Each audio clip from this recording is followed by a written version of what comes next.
ओम नमः शिवाय। शिव जी सदा सहाय। ओम नमः शिवाय। गुरु जी सदा सहाय। जय गुरु जी। शुक्राना गुरु जी। अनंतम अनंतम अनंतम शुक्राना गुरु जी। हर हर महादेव। हर हर महादेव। जय गुरु जी। आज मैं रुद्र संहिता का पार्वती खंड 52 अध्याय प्रारंभ करने जा रही हूँ। जय गुरुदेव। रात को परम सुंदर सजे हुए वासगृह में शयन करके प्रातःकाल भगवान शिव का जनवासी में आगमन। ब्रह्मा जी कहते हैं, तात तदंतर भाग्यवानों में श्रेष्ठ और चतुर गिरिराज हिमवान ने बरातियों को भोजन कराने के लिए अपने आंगन को सुंदर ढंग से सजाया तथा अपने पुत्रों एवं अन्यान्य पर्वतों को भेजकर शिव सहित सब देवताओं को भोजन के लिए बुलवाया। जब सब लोग आ गए तब उनको बड़े आदर के साथ उत्तमोत्तम भोज पदार्थों का भोजन कराया। भोजन के पश्चात हाथ मुंह धोकर कुल्ला करके विष्णु आदि सब देवता विश्राम के लिए प्रसन्नतापूर्वक अपने अपने डेरे में चले गए। मैना की आज्ञा से साध्वी स्त्रियों ने भगवान शिव के से भक्तिपूर्वक प्रार्थना करके उन्हें महान उत्सव से परिपूर्ण सुंदर वास भवन में ठहराया। मैना के दिए हुए मनोहर रत्न सिंहासन पर बैठकर आनंदित हुए शंभु ने उस वास मंदिर का निरीक्षण किया। वो भगवान प्रज्वलित हुए सैकड़ों रत्नमय प्रदीपों के कारण अद्भुत प्रभा से उद्रासित हो रहा था। वहाँ रत्नमय पात्र तथा रत्नों के ही कलश रखे गए थे। मोती और मणियों से सारा भवन जगमगा रहा था। रत्नमय दर्पण की शोभा से संपन्न तथा श्वेत चंवरों से अलंकृत था। मुक्ता मणियों की सुंदर मालाओं बदनवारों से अवेशिष्ट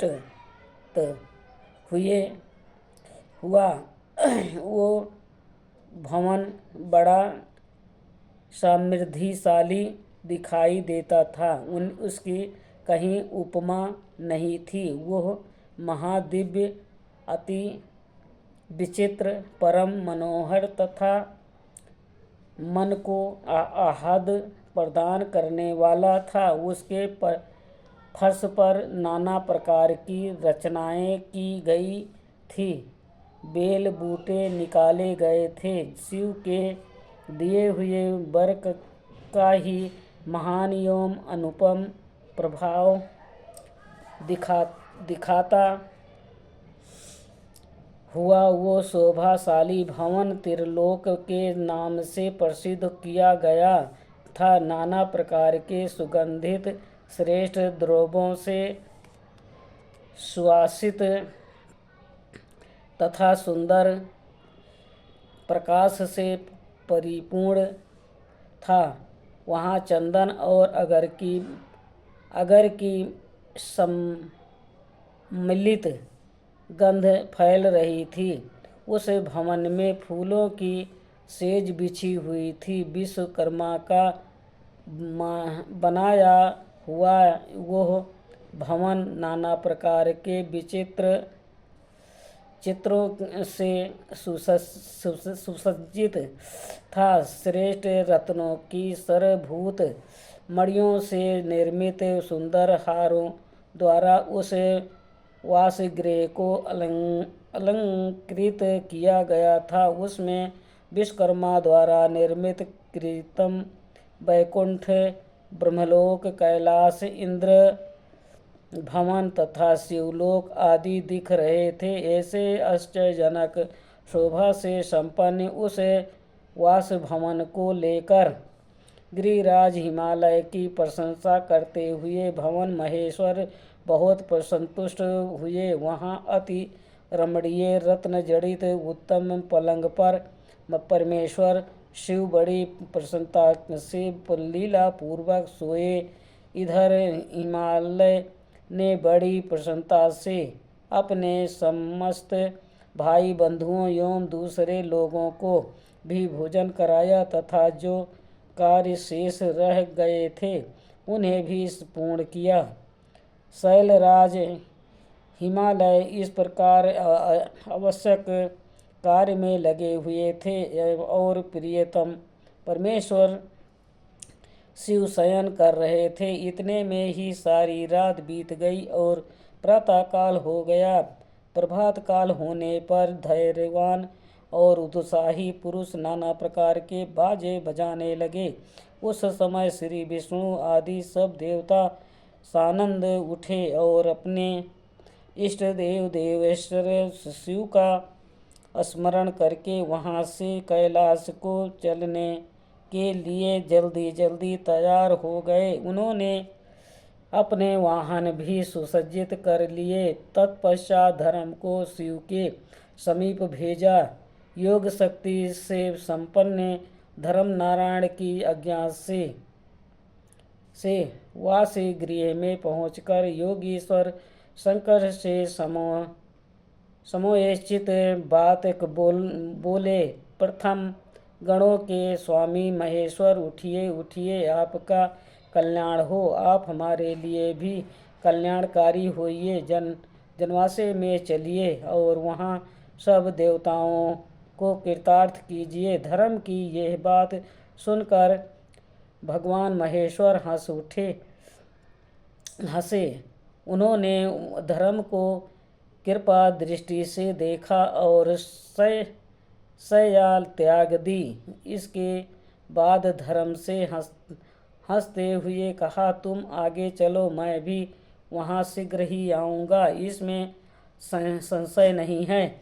भगवान शिव के ऐसा कहने पर धर्म जनवासे में गए। तत्पश्चात शंभु भी स्वयं वहाँ जाने को उद्यत हुए। यह जानकर महान उत्सव मनाती हुई स्त्रियां वहाँ आई और भगवान शंभु के युगल चरणाबिंदों का दर्शन करती हुई मंगल गान करने लगीं। तदंतर लोकाचार का पालन करते हुए शंभु प्रातः कालिक कृत्य करके मेना और हिमालय की आज्ञा ले जनवासे से को गए। मुने उस समय बड़ा भारी उत्सव हुआ। वेद मंत्रों की ध्वनि होने लगी और लोग चारों प्रकार के बाजे बजाने लगे और अपने स्थान पर आकर शंभु ने लोकाचार बस मुनियों को, विष्णु को और मुझको प्रणाम किया। फिर देवता आदि ने उसकी वंदना की। उस समय जय जयकार, नमस्कार तथा वेद मंत्रों उच्चारण की मंगलदायिनी ध्वनि होने लगी। इससे सब ओर कोलाहल छा गया। आज का रुद्र संहिता का 52 अध्याय संपूर्ण हुआ। ओम नमः शिवाय। शिव जी सदा सहाय। ओम नमः शिवाय। गुरु जी सदा सहाय। जय गुरु जी। शुक्राना गुरु जी। हर हर महादेव। हर हर महादेव। जय गुरु जी। अनंतम अनंतम अनंतम शुक्राना गुरु जी। जो शिव पुराण पढ़ने में भूल चूक हुई हो माफ़ करना गुरु जी, माफ़ करना।